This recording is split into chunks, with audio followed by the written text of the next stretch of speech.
Hi, Dr. Rob. I am Good so evening. glad to see you, but I was just thinking what an exciting event we had at the Super Saturday Recovery Summit last Saturday on In the Rooms. It was an amazing day, and you were the kickoff. You were actually the impetus for it. You had the idea and were the creator of it. Oh, wow, that's No, important. you really were. It was, he Well, had the idea, and he's been doing his work. You've had your meeting on In the Rooms for at least 3 years. We argue about it. volunteer there. He Like this. volunteers, yeah. And it was just an amazing event. We had you and Sophia Caudle and Mark Anthony Lord, and the meetings were well attended. I'm saying all of this on the recording because if you missed it, the recordings will be available on intherooms.com. But we also are planning the May 16th opportunity, so you can join then. So more information will be coming, but I hope you will all join us. But it was a great event, and Well, really excited about the work. what I loved about doing this, so really we're involved with a recovery website and they have a lot of 12-step meetings there, and I volunteer there and Tammy helps out.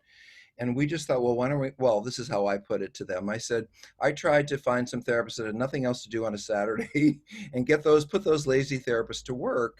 And the way I described it was like, kind of like what we do in treatment, lectures and information that we offer to people when we're doing treatment. Um, are you losing me? I just want to make sure. Yes, you were Looks a little fading in and headphones. out, and I think it is you. So Okay, we'll see if it gets better. It's kind of like doing, these kind of lectures and things online, it's kind of like doing treatment.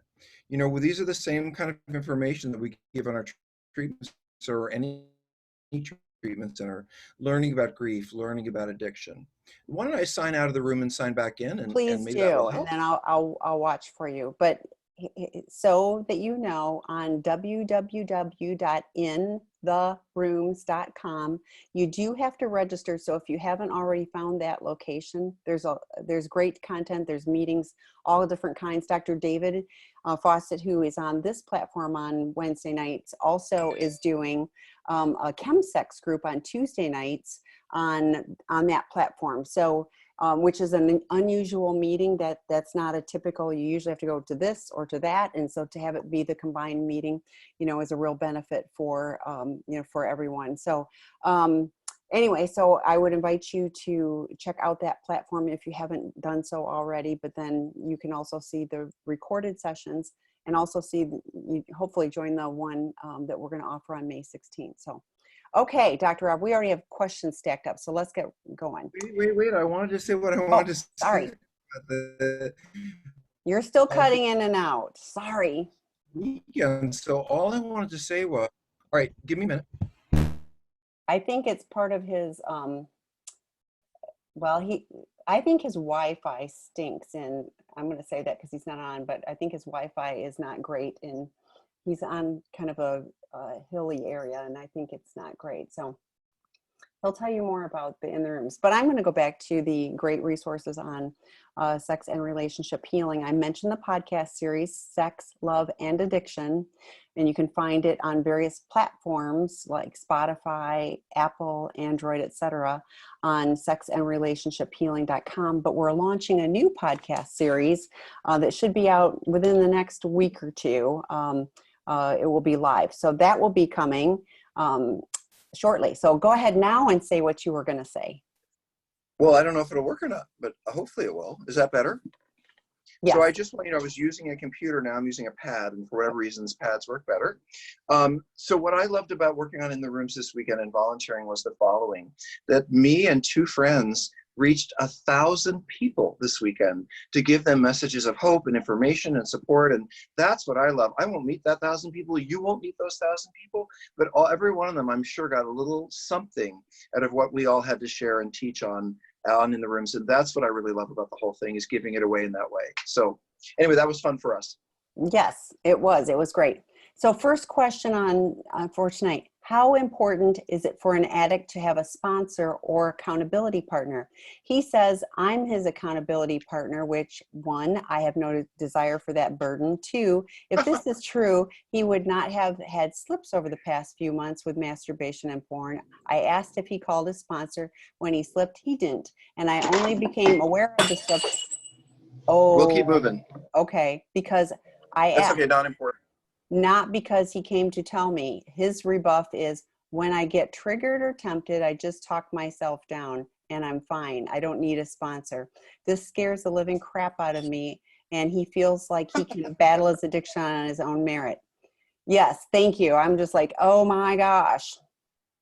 Okay. Well, so let me be on his side for a minute.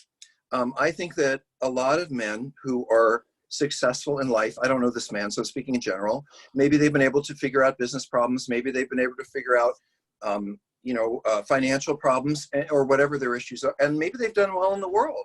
And so now, many of us guys who've had that situation, we turn around and look at a problem and we're like, well, I can probably fix that on my own because I figured out work and I figured out finance. The thing is this is a problem that can't be solved on its own, because the very nature of the problem has to do with isolation and a lack of intimacy and support. So in order to heal, you have to be much more connected to people and let them in ways maybe that you never have before over time. And you can't do that sitting by yourself at home, unless you're online connecting here. You can happen that way and going to meetings. So I guess the question that I would ask you as a spouse is, how do you tolerate living with someone who is struggling with their addiction, is not really taking advantage of what it takes to get better, and they really believe that they don't have to, that they can probably figure it out on their own, or snow you long enough so that you will just get over it and stop asking? I mean, how do you deal with that? And I would say to all the spouses, how do you deal with someone who you love and you care about, but they're either unwilling or unable to take that step to commit to healing? And let me tell you, I am a sex addict, true story. And I spent 20 years in therapy. Granted, you don't have to be a therapist, but in order for me to learn how to negotiate relationships, I had so much damage early in life that it took me a long time to figure out how to negotiate adult relationships, because that's how you learn how to have adult relationships. And I'm not saying you need 20 years, but you need reliable, objective people to give you feedback about what you're doing. For example, if your husband or male, a guy, came to me and he said, my spouse keeps asking me to go to those meetings. She's really upset that I'm not going, but I think I'm handling it well on my own. I would say to him, well, even if you are, what about her feelings? What about all the lies and wouldn't she feel more comfortable if you were taking better care of yourself by doing this? And even if you don't agree with it, why don't you go for a few months, because it would make her feel better? That would be my first line of approach. So the fact that he's not thinking about you or himself, that worries me. And I think that you need to be very safe. And, I wouldn't have unsafe sex with this man. I wouldn't put my heart in him right now, because you got to protect yourself. So I'm glad you're here. Can you also address, because he's saying that she's the accountability partner. Can you talk about who should? Oh, yeah. I love that. Thank you. Okay. So if I'm married to someone, I do not want to make them my parole officer. And on some level, when I turn to someone and I say, here's my whole list of sexual thoughts, fantasies, and behaviors in the last few days, which I would do with a sponsor, that means that I'm putting them in a kind of an authority figure that I'm accountable to them. And that should really be a peer, preferably a male, preferably someone who is also in recovery. That's what sponsors are for. A little bit ahead of you, but not fully, and they can guide you where they've been. He's not going to get there on his own, and he's not going to get there because you don't have the answers for him. You can hold him accountable, perhaps, but you can't take him to that step of, oh, but have you looked at it this way? Have you looked at it that way? Because this isn't your problem. He is your problem, but his problem, he has to figure out, and no one can do that but him and other people who understand it, therapists and people who have it.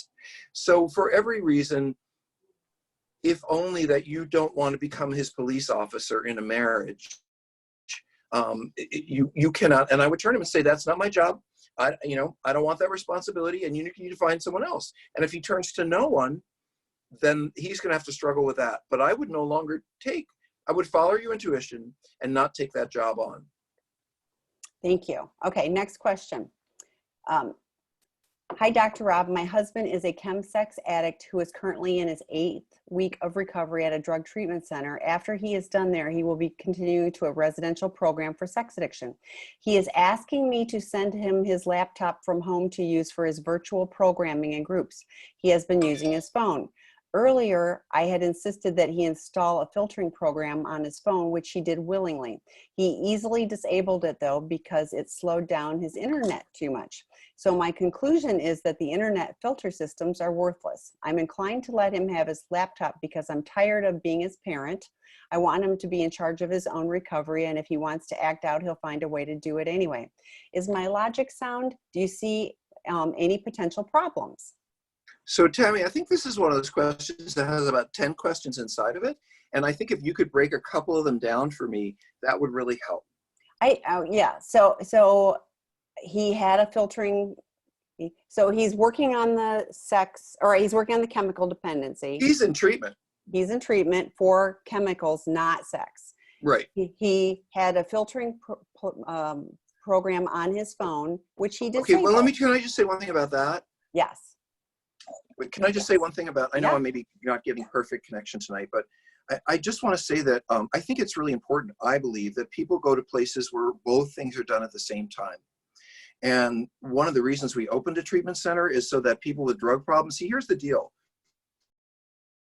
You can go to a drug and alcohol center and they will help you with drugs and alcohol. But if you have a sexual problem, am I cutting out again? I can hear you. Keep going.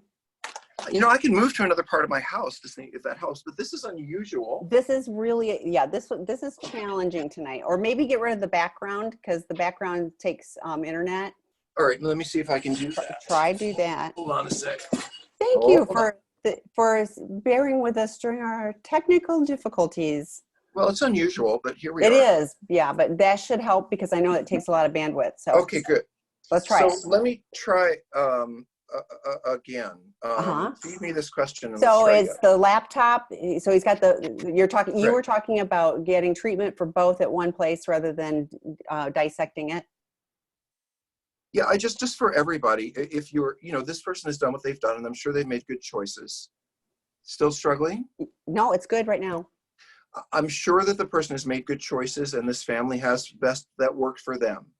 But I think that where the field is going, I've watched this work for 25 years in the addiction field, is not just doing drug addiction treatment or alcohol addiction treatment, but also looking at the underlying issues and also seeing the things that co-occur: spending, eating, gambling, high-risk behaviors, or even things like not being empathic and being really disconnected in a family. I've seen people go through drug treatment centers for years and they really kind of get the drug piece, but they don't understand their deeper problems with sex and intimacy because they haven't looked at it. And so while it is useful, I think, to go to a place for drugs and then go to a place for sex, one of the reasons we created Seeking Integrity is so that people could have a place to do both. And both things would be integrated in the process. Because if you have a drug and sex problem, you have a sex problem. And most drug and alcohol centers don't have a clue how to deal with that. So that being said, I just wanted to sort of put all that out there. That isn't necessarily answering the question, but I think if you can find places that can pull those two pieces together, I know a lot of women who struggle with intimacy and food. You want to find an eating disorder program that also deals with intimacy and sex, all of this. I know women who struggle with sex and relationships, and they drink over that, so there are many co-occurring issues in men. For drugs and sex, it's best to do both. Anyway, please go back. So let's go back to so got a filter on the phone, disabled it, and now he wants his laptop. She's trying to decide, do I send it? Because he's going to do what he's going to do regardless. And so what are your thoughts? Well, I would, if it were me, I would wait until my spouse was in the sexual disorders treatment center, wherever that was, and then I would send it, because they're going to take a look and they're going to be monitoring and they're really hip. If they do sex addiction or whatever, they're hopefully, I don't know where this is, but hopefully they're going to be really hip to computer time and filters, and they're going to work on all that stuff with him. So it should be actually part of the treatment. Great that you're sending it. He'll learn to live with his laptop without acting out sexually. And it is his job to learn that, not your job to wean him from it. But I wouldn't send that laptop until he was in that place, because I know that guys have people have a tendency, let's say in a drug and alcohol program, they might text their ex-girlfriend. Nobody really cares in that environment. They're concerned about drugs and alcohol. They might text, someone they had an affair with 3 years ago because they're just thinking about them. No one will bring that up in those kind of environments. So I would wait. Or they want to make amends to them, so it's justified. Yeah, I want to call my ex-girlfriend from 3 years ago because I just feel really bad and I want to make, I'm sorry. Anyway, the point is, a good treatment center will understand how to help him with his computer. Okay, great. Next question. My boundaries or needs come from self-love, self-care. So when I let my addict know that I need to see him engaging in weekly active recovery behaviors such as 12-step therapy, reading materials that aid in how he can help me with that healing out of the doghouse, and contact with a sponsor. But he tells me that Dr. Rob stated I'm not allowed to state or want him to comply with what I need from him to feel safe. Whoa. He feels I should not have any input as to what actions toward his recovery I need to see per a number of sets. Yeah. I think I understand this. Okay, thank you. So this is a misunderstanding. Sometimes in therapy, we will ask you to look at different parts of yourself, like the addict part, the part that I keep secret and act out, or the dad part. What is that part? The part that engages with your kids, you know, whatever that is. So we often talk to men about their vulnerable little kid inside, that little part of you that is needful and wants attention and maybe never got it and may constantly pull on your sleeve to pay attention. That's that little kid inside you that just wants you to pay attention. That doesn't mean that, however, the way we often work that out, that need, is by going out and having sex with strangers or whatever it is, or looking at porn. In other words, we deal with our emptiness and our needfulness, that inner part of us that's looking for love. We deal with it by bringing out our big addict, and it's not us. So there's three pieces here. There's you, the healthy person. There's the addict part of you. There's the little kid. The little kid says, this is how it works. The little kid says, I want attention, I want attention, I had a bad day, it was a bad day. You don't hear him at all.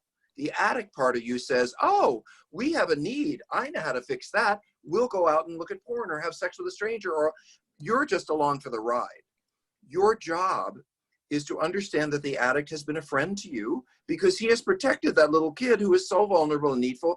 But your job is to say, you know, Mr. Addict, I appreciate your saying that I should go to the porn shop or that I should go to the strip club. Thank you very much. That is a sign that that little kid inside of me is needing help.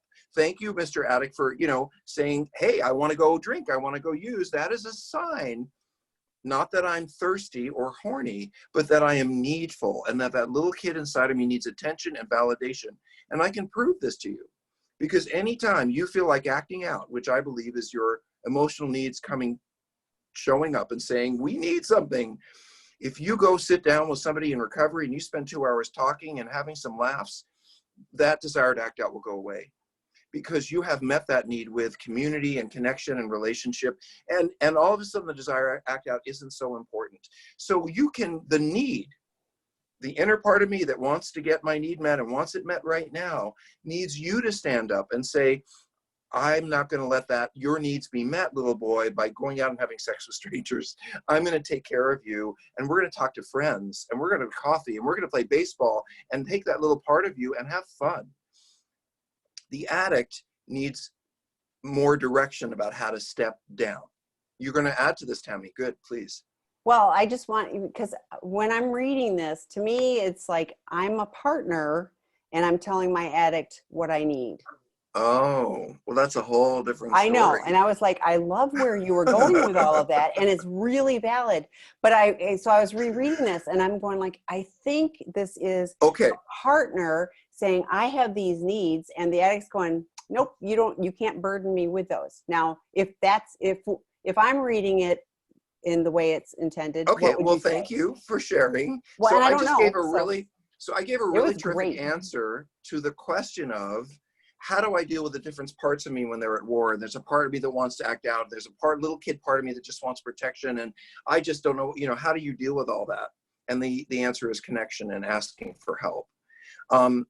Your question is a different one. So part of what there are questions inside your questions.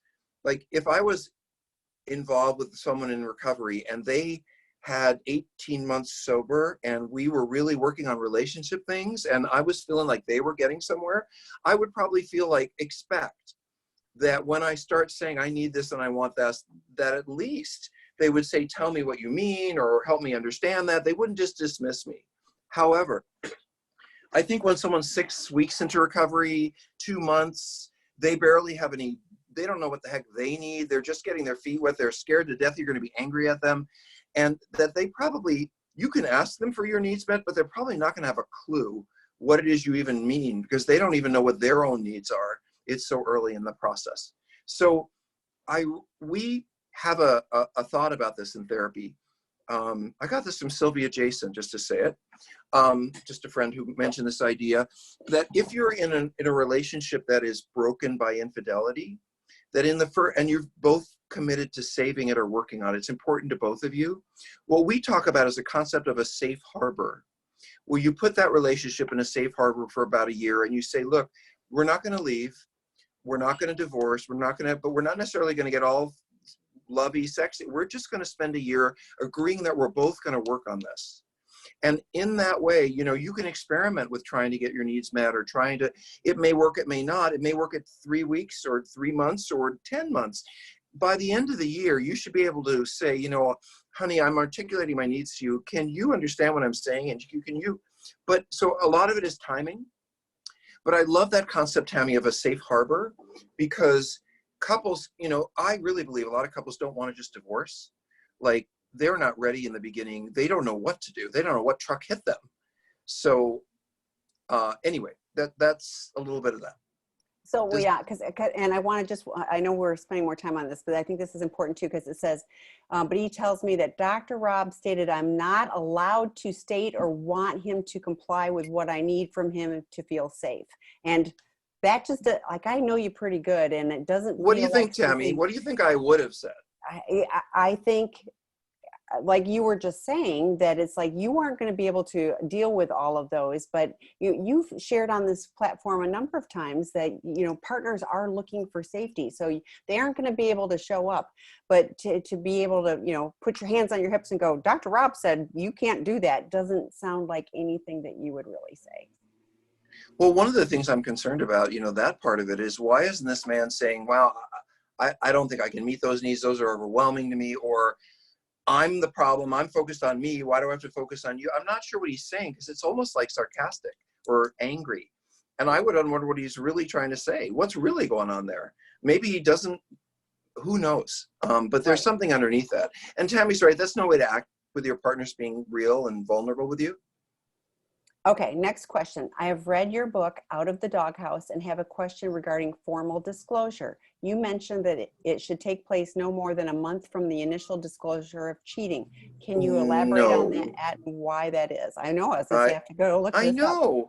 People say I say all kinds of things, but I know we record some of this stuff. Yeah. So what I said was, when I was a therapist in private practice and I was seeing couples, what I would say to them, to the spouse, is, I need a good 6 weeks with this addict, maybe 90 days, to completely go through his whole history, his timeline. There's a lot of things he's not going to remember. There are a lot of things. And during that period of time, that 6 weeks to 90 days, when I'm working to get this clear message to you without a lot of I'm sorry's or please forgive me's or whatever all that is, but just telling you what's happened. That's your time to see a therapist, to get support, to get ready to hear what you're going to hear. And I won't do disclosure unless a partner is in some kind of therapy and getting some kind of support, because I know how devastating it's going to be for them to work through what they're hearing. And so I want you guys to have the support to deal with that. I don't want to just lay out. So it takes, I think, about 6 weeks all the way sometimes to about 3 months, depending on if there's drugs involved and all that, because that can be more complicated, to get from nice to see you, welcome to my office. It can take 6 weeks to 90 days to get to, okay, we've planned a disclosure and we're ready to do it. I think one of the biggest things is, don't do it in 2 days, you know, like, have the time. So like any kind of time frame is, you know, it's, everybody's a little bit different, but, you know, I often get the calls after, you know, I pestered him and so he told me everything, or I just wanted to, I wanted to get it off my chest. I wanted to tell her everything. And it's just like, oh no. Not good. So yeah, like Dr. Rob said, please work with qualified therapists to get the best results you can, to have that foundation on which to build. And I want to say something about that. Tammy and I get no kickbacks from anyone we ever make a referral to. So correct. You can reach out. You can write Tammy at seekingintegrity.com. Tammy worked with Dr. Carnes for years. She made referrals for years. She worked We've worked together for a long time. I don't know anyone on the planet who knows more resources for you to get individual or couples or whatever kind of help. And, you know, and we, as I said, I'm only interested in referring to therapists that I respect, who do good work, who I think will meet a result that you want. Yes. Next question. How long do you suggest waiting to have sex with recovering spouse? It's hard waiting for something I once enjoyed despite having trust issues. That's from the betrayed wife. Great. I love this question. So I actually had this question with another couple today, because they were about 3 months into recovery, this particular couple, and they were having a lot of sex and romance. And, you know, here's the thing. This is the best way I can say it to you. So I'll say it in two different ways. The simple way is, do you think it's a good idea if someone came to you and said, you know, I'm really thinking about having sex with this guy, but I don't really trust him yet? If someone said that to you, would you say, oh, go ahead and have sex with him even though you don't trust him yet? I would imagine you would probably say, why don't you wait until you feel a little more safe? So is it really any different in a marriage for me to say to you, you know what? Do you fully trust that this man is being honest and real with you, and that you have the story, and that you are in a safe enough place to open yourself up and be vulnerable to him? Otherwise, buy a vibrator. And I mean that in the most sincere way possible. Like, you're better off self-satisfying yourself than opening yourself physically and emotionally to someone who's going to hurt you again. And trust is something that is restored by consistent actions over time. It's an equation. Consistent, trustworthy actions over time. That equals trust. You show up when you say you're going to, you're doing that therapy, you're more honest, you're listening. All this stuff starts to roll out after a year or so. Let me say one more thing to all the spouses, though. I do know, and this is true, that sometimes it's like, after all the shit you've pulled with me, you should be meeting my needs, showing up for me, doing this, doing that. And sometimes we're just not ready. Like, we don't know how. And so it's not that you don't deserve it, especially since we've all, I mean, absolutely, you deserve it.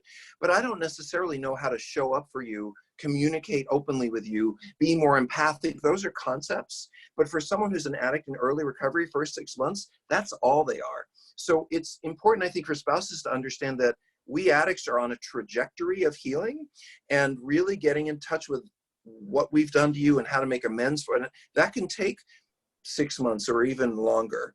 That's why I wrote Out of the Doghouse, so that men who have cheated on a woman can get a sense of how to begin to heal that. Because, okay, Tammy, I'm just going to say this to you. I have been doing this work for 25 years, working with men who cheat. I have never met a man, not to date, who really understood how to fix that, like what she was going through. And I get this, because men are linear, right? We want to give the answer. We want to fix the problem. And women sort of more want to be listened to and understood. And so when we've cheated on you, we want to fix that problem. We want to make it go away. We want to make it all go away. And you want to talk about it, deal with it, work on it, and rebuild things that, gosh, do we have to do all that? Can't we just get over this? That's where we're coming from. So the next question is, my husband disclosed his addiction a few months ago after decades of Tinder hookups, affairs, and sex with countless women. I'm so sorry. Yeah, me too. As well as increasing anger and mistreatment of me, all of which he stopped this summer. He just read your Sex Addiction 101, but he totally rejects the idea that he's acting out of a maladaptive way of dealing with his emotions. He said it was just a compulsion, especially when he was bored. He also doesn't resonate with the idea that the roots of addiction are in his childhood, which included no overt trauma, and gets irritated by those discussions. This defensiveness and sense of uniqueness make me feel concerned. Can you share your thoughts, please? I'm going to create a metaphor, sort of. So when we ask people to go to 12-step meetings, and they're uncomfortable sometimes, there's people you don't know, you have to go into a room, people have to say their name, or even online. It's not unusual for someone I've asked to go to the meeting to listen to a couple of people share and say, oh, I am nothing like those people. I don't need to come back here. I don't have those problems. And what they're doing is they're listening for the differences rather than the similarities. And so I think it's very easy to read a book and say, well, I don't have that, and it didn't come from there, and so I don't have this problem. Time will tell. If he does not have early complex trauma, he will have no problem putting this down and not engaging again. And he really is sorry. And he's probably not an addict. He just was doing something that was fun for him and distracting, and now he's done. And now he's moving on. However, if he's really someone who has a problem, then he is either not going to be able to move on by himself, or he's going to tell you he's moving on and then continue lying. So maybe the jury is out. Maybe, just everyone who sexually acts out and cheats on a partner is not an addict. In fact, most are not. So it may be true that he was just doing something that was fun for him. He doesn't want to label himself as an addict because he can stop anytime. That's no problem then. I hope that he can. Listen, nobody wants to be one of us. Why would you want somebody who has early emotional damage and struggles with intimacy and relationships and hurts people? And I wouldn't want to be me, but here I am. So I want to be the best me that I can be. And that's what I want for the men that I work with. Yeah. Do you have any thoughts? And by the way, Tammy, can I tell you I'm not having fun tonight? Oh. And can I tell you why? Yeah, because this feels like the Dr. Rob show. And this is not the Dr. Rob show. This is the Dr. Rob and Tammy show. I know, but you're doing well. Answer some questions. Okay, I am answering questions. So yeah, I was thinking when I was reading this that I can't tell how many people I talk to on a weekly basis, and I talk about the acting out behavior as merely the symptom. There are underlying issues, and it's a maladaptive way of dealing with life, because we as addicts don't have the tools to do so in a healthy way. And so to me, I agree with everything you said. And, to me, it would be, let's see, but, I don't like his defensiveness, and I don't like, and I've used terminal uniqueness. I'm different. That's such an addict thing. I, like we started out with earlier, really believe that we don't heal our own addiction. We around the community, talk about, our best thinking got us, to a 12-step meeting. Thank you very much. Or a treatment center. A treatment center. Yeah, exactly. Yes. And I did both. And, it's one of those things where, somebody was posting, that they got upset with the term addict. They were, having a little reaction to that. And I'm like, thank God I had, a term called addict, because otherwise I was just freaking nuts. Because, like the stuff that I was doing, it defied logic, and it hurt people, and it hurt me, and all of that stuff. Mm-hmm. And every day I would go, if I was, I would go, I'm not going to do that. Oops, sorry. Hang on. I hate when it happens. Sorry, it always happens. No, I have to say, Tammy, yeah, I really love it when you can't make everything work the way you want it to. Well, it won't click on that. And yes, anyway, so I don't even remember where I was, but I'm grateful to have it be a label. The addict term. Yeah, I love it. I embrace that, and it gave me a path where people said, look, there's a different way to do this, and you can do it because I did it too. And I was like, oh, okay, I believe them. I believe them just enough to know that they're there. So to me, this person has read your book, but no, I'm just going to pick it apart, and I'm going to really reject that. But I don't hear anything about, I've committed to coming to groups, I'm doing this, I'm working with a therapist.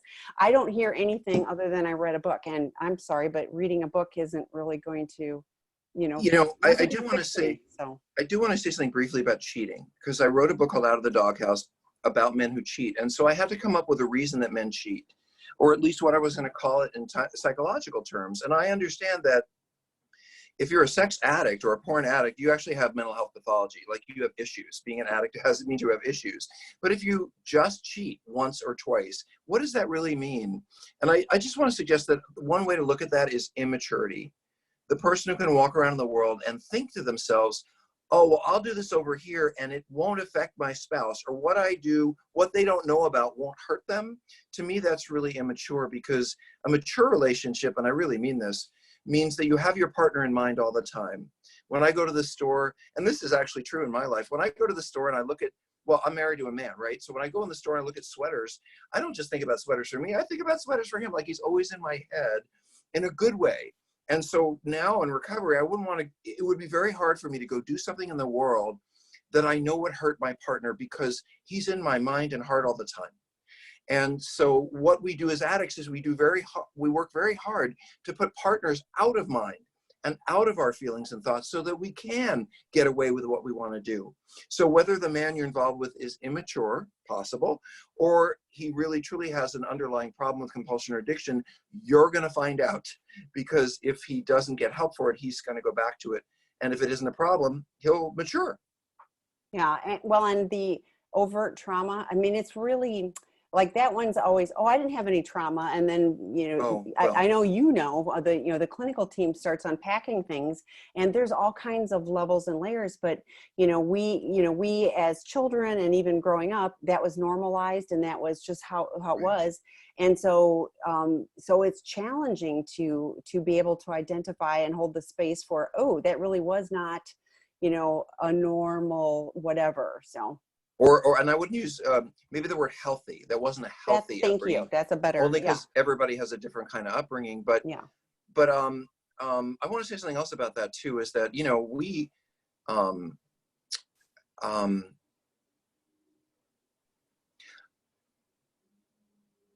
spacing out for a reason because I wanted to get it right the first time, and so I wanted to take a moment out without saying anything. Sorry about that. That's okay. So I think this, if you guys will get this about trauma, I think it's a very painful way to look at it, but I really always touched me.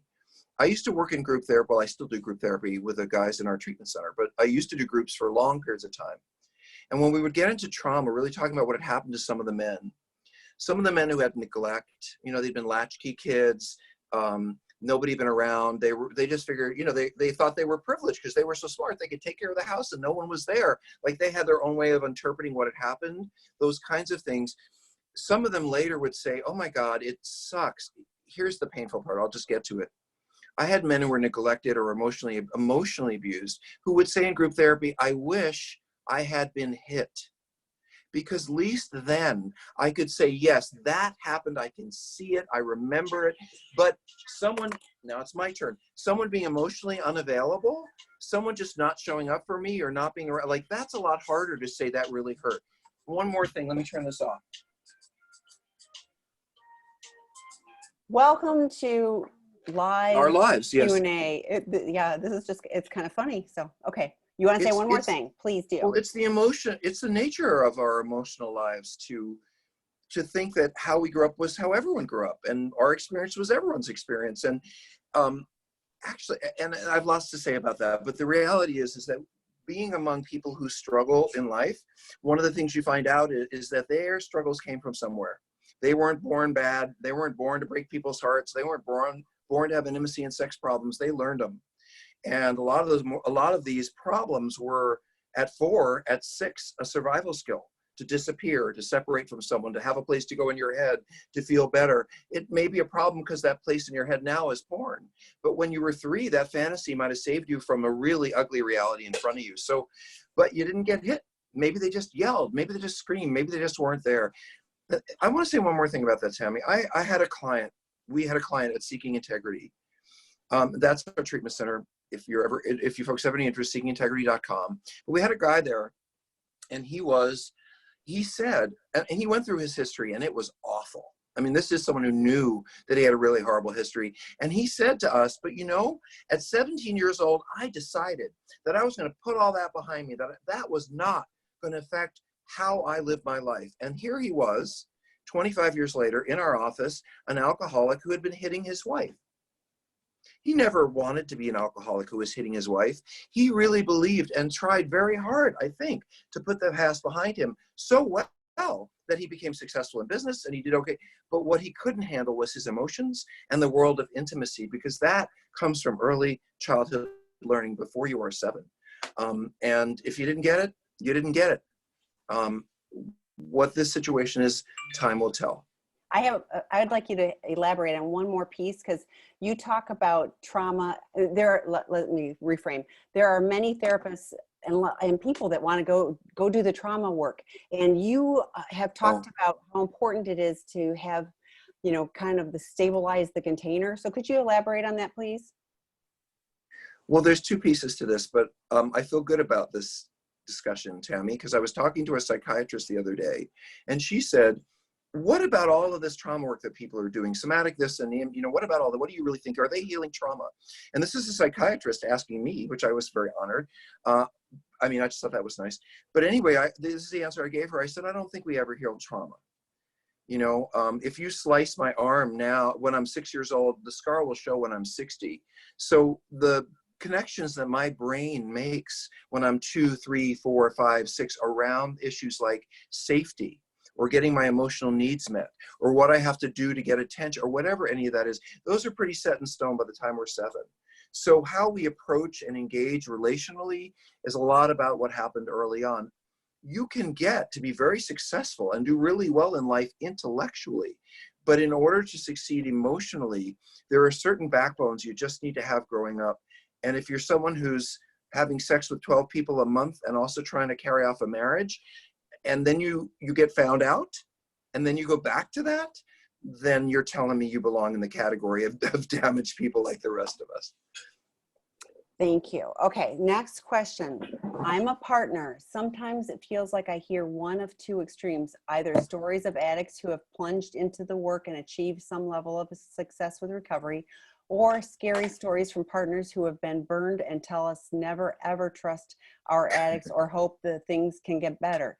I've joined some of the sex and relationship healing drop-in groups where it has been super helpful to hear from partners who talk about their experience that aren't necessarily at one extreme or the other, but somewhere in the middle or all over the place. Can you please talk a little about what the journey might be, like the ups and downs, etc.? That's a great question.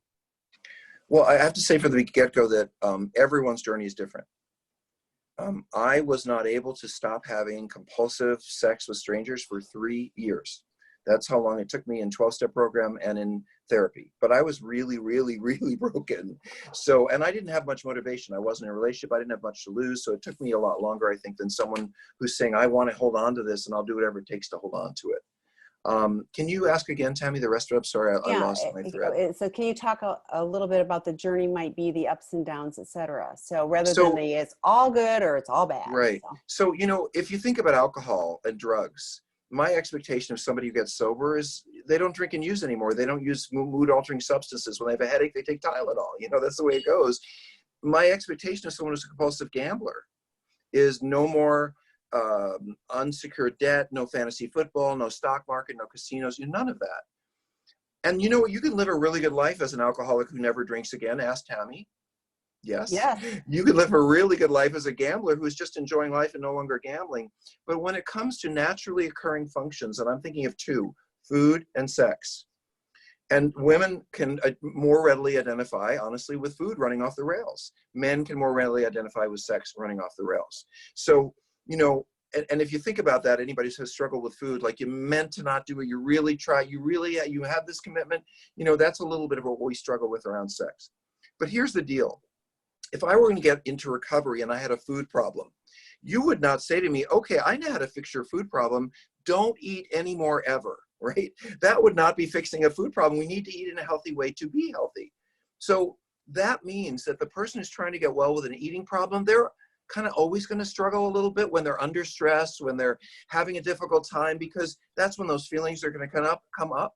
And I expect that that person may, when their mother dies, when they have a really bad fight with someone, they lose a job, I expect the person may overeat or may indulge, and then they're going to say, oh, wow, I didn't mean to get back there. Let me get back on the wagon. They tell some friends and they, or they get support and they move on. I expect the same from sex addicts. I don't really believe anybody who says they have 10 years, 15 years, 20 years. I don't believe it. I'm so sorry. I don't. I'm a man. I understand. They looked at porn once. They did something once. Ladies, sorry. We are imperfect, even in recovery, because think about it. This is our go-to coping skill. And it's just really close by, I got to tell you. So I see recovery in sex addiction, much like food addiction. In the beginning, we got a whole bunch of time, really work on it. Then maybe the motivation might flag, something might come up, we might get in another situation. And then we are like, oh, wow, I didn't dig deep enough. I didn't work hard enough. And then we kind of go back in and do more. Or we don't tell anyone, we return to the behavior, and then we get in a whole lot of trouble. And that's called a relapse. There is a difference between a slip and a relapse. A slip is when someone returns to unintended behavior. They weren't paying enough attention. They kind of let go of some of their focus, and there it happened again. And that's a reminder to them that they got to tell everybody, get back on board and get to work. But a relapse is when somebody re-engages in a problem behavior and they don't tell anybody, and it becomes their little secret. And then they're doing it, and then they become separate, and then they're living a double life, and then they're right back where they started. So, but to answer your question, I want to turn it around to partners, okay? This is a long, can I curse on our show? This is a long answer to this question, but so from a spouse's perspective, I have run spouses groups, right? Female partners groups. I love these groups. I learned so much.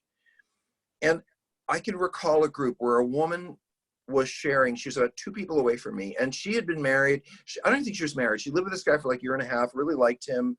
They had a great relationship, but he was acting out, and she was there. And she had said, you know, I just want every woman in this room to know that if he does this again, I'm leaving. I'll never, you know, I'm out of here. I'm done. And I said to her something that made her very uncomfortable, but I left it there. I said, are you saying that, so what you're saying is that if he makes a mistake, if he screws up, if he really, really makes a big mess, that he shouldn't really tell you, because telling you means that he's going to lose you. Absolutely. So what I find with partners is what you say in your anger in the beginning isn't always what you say 3 years or 5 years later. So here's my story. About 3 or 4 women further in the group, there was a woman whose husband had been in recovery for 10 years.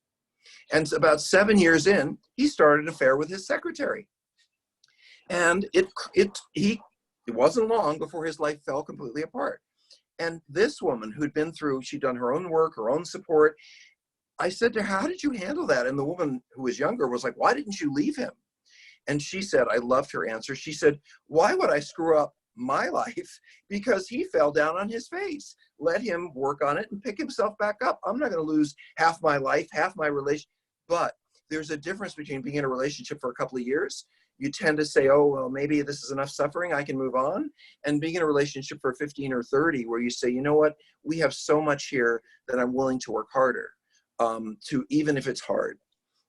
So I don't know if all that helped, but yes. I think it, okay, great. Yes.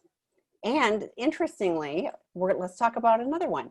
My SA husband and I are separated, but working the 40-year marriage since December. Since the pandemic, husband said, we cannot see each other no matter how long it takes because I have an immune disease and he's afraid to get me sick. I ask connecting creative ways with FaceTime, eat dinner, cook, or whatever.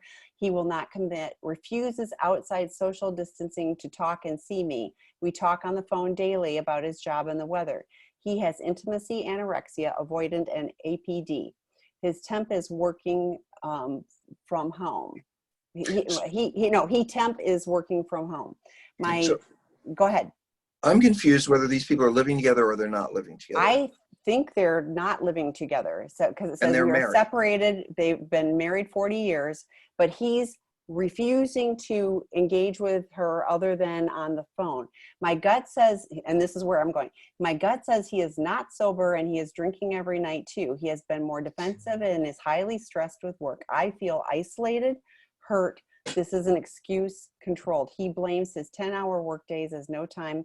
And I suggested, I don't know, Thanos, I don't know what that is, to build emotional connection.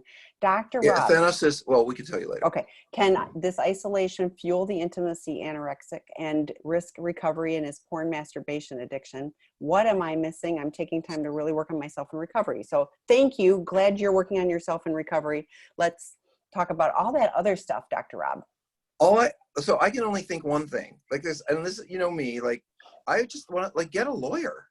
Like, I want to tell you to get a lawyer and find out your rights were you to divorce this guy. That's kind of what I want to say. Like, you're so busy spinning about, well, if he does this and I do that, and this man is being abusive. So I would be thinking more about how can I back away and protect myself from a situation where I'm going to get hurt, and make sure I have lots of support.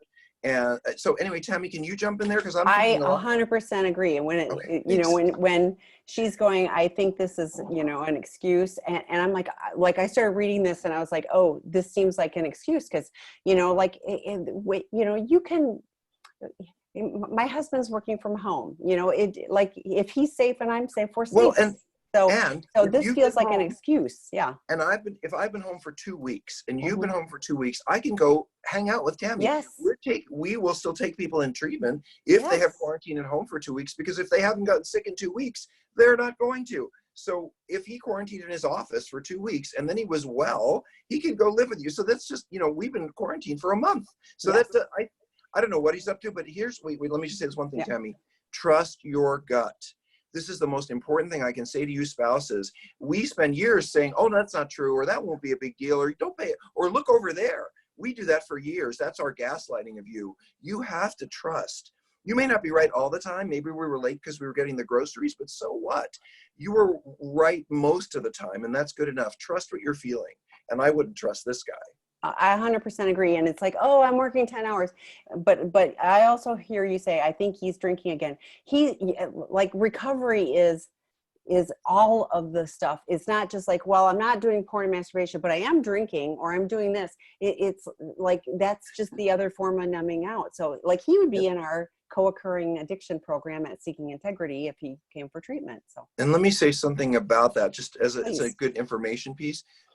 If you have a problem with sex or eating or gambling or any kind of behavior, you cannot really deal with it if you have any kind of problem with drugs and alcohol. It's not that I don't say party on. I have friends who smoke dope. I have friends who, I don't care what people do. It doesn't matter to me. But what drugs and alcohol do is they disinhibit you. They relax that part of you that's a little anxious. Well, we all want that after a hard day, unless we really need that part of ourselves to pay attention. You ladies know that you probably, when you're going out with a guy you hadn't met, probably didn't have too many drinks. I'm thinking maybe Tammy did, but hopefully most of you didn't have too many drinks because you wanted to be present. You didn't want to end up doing something you didn't want to do, right, with that guy. Well, it's the same for him. If he starts to go down the drinking road, all bets are off about porn and sex. It's all out the window. By the way, we have a podcast, and it is called Sex, Love, and Addiction. It is a really, really popular podcast. We probably have about 400,000 downloads. It's not just a vanity podcast. If some of you are struggling in some way, listen to it. I have therapists from all over the world who have taken the time to interact with me on every topic, from infidelity to divorce to spirituality to healing sexuality. I mean, all of it. And we're still going. So Sex, Love, and Addiction is available to you. It's a free resource. Some of you know, but may or may not know, I've been blogging for Psychology Today for 8 years. I have a top 5 blog called Sex and Love in the Digital Age. I'm saying all these things to you because these are free resources. And finally, Tammy and I and 15 of our friends work on sex and relationship healing every week. And that is a free website where we do groups and interactive stuff like this. Well, this is part of it, every single week. So you can show up there and go to a partners group, a gay man's group, a drug group. I mean, there's all kinds of groups. Find the one that's there for you. This is what we give away. We probably, just to say it, how do we do all of this? Why are we giving all this away? First of all, we're dedicated to what we believe in, which is we have to pay it forward. Both of us. That's part of why we do this. But listen, if 5% of you or 3% of you or 1% of you ends up going to our treatment program, that means that we can give everything else away for free. And I'm not telling you that, I'm not trying to sell you anything. I'm just saying how we are set up. We believe that the money that we make allows us to give a whole lot of stuff away for free. And that's how it's set up. So 90% of what we give away for free, and the rest is actually hard work when we have people in treatment.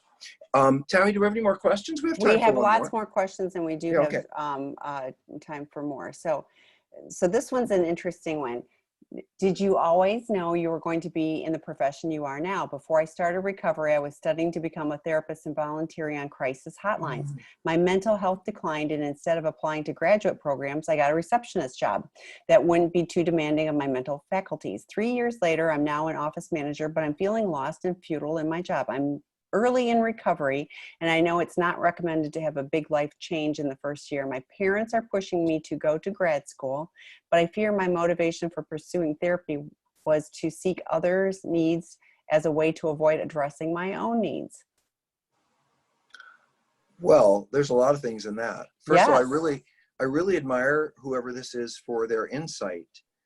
Listen, so let me tell you why we become therapists. We become therapists, number one, to figure out what's wrong with us. Every therapist, whether they know it or not, is in the industry to figure out what's wrong with them. Now, we have two ways of working that out. We either work that out in our own therapy or we work it out with you guys.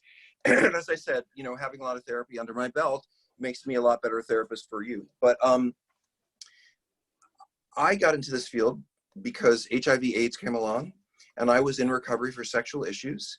And I realized that there was a percentage of men and women out there who were having casual sex because they had a problem.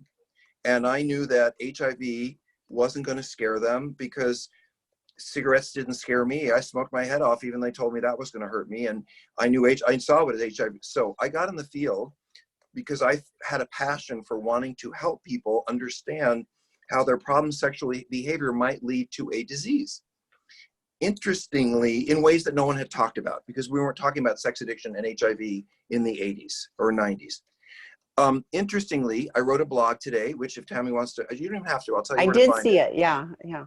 I wrote a blog today because it's 30 years later, and 30 years ago, I was one of those guys who was condemning some of the casual anonymous sex I was seeing happening only because it was going to lead to illness and death.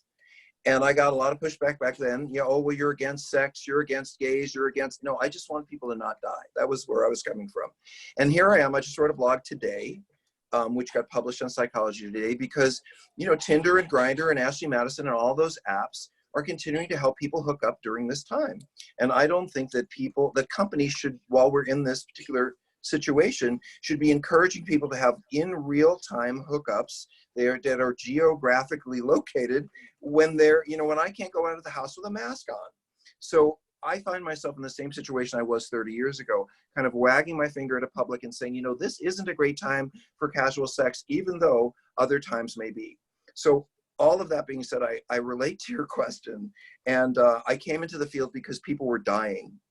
And their sexual behavior was something they couldn't control, and I wanted them to stay alive. And I'm not a clinical person. I got into this area because I'm a person in recovery, and I have done business things for years and years and years, and was able to start doing things in a recovery field because it was really meaningful to me. But I hear you being concerned about your own needs. I would really trust your gut on that one. And you know, if the timing is right now, the timing is right in a year. I don't know. And can I just say, like, yeah, with so much online learning available, you don't have to enroll in graduate school. That's like huge, right? And you're in early recovery. How about taking a step, like take an advanced course in psychotherapy for, you know, pay $300 for it. Maybe you can use it later, but you'll see if it fits. You'll see how it feels. If you like the course, you'll take part 2. You'll find yourself, in other words, right now, this is an idea of something. Start engaging it as a reality without jumping in with both feet.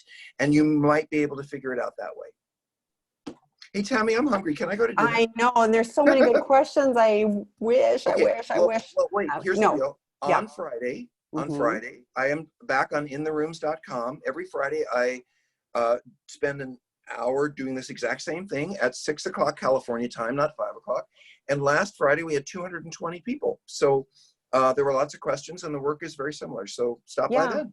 Well, and join us again next Monday. And Dr. David is on Wednesday night. I mean, yeah. So there's more resources. Keep coming back. We'll do our best to answer your questions. So thank you, Dr. Rob. Thank you all for joining us. See you soon. We'll see you guys later. Bye for now.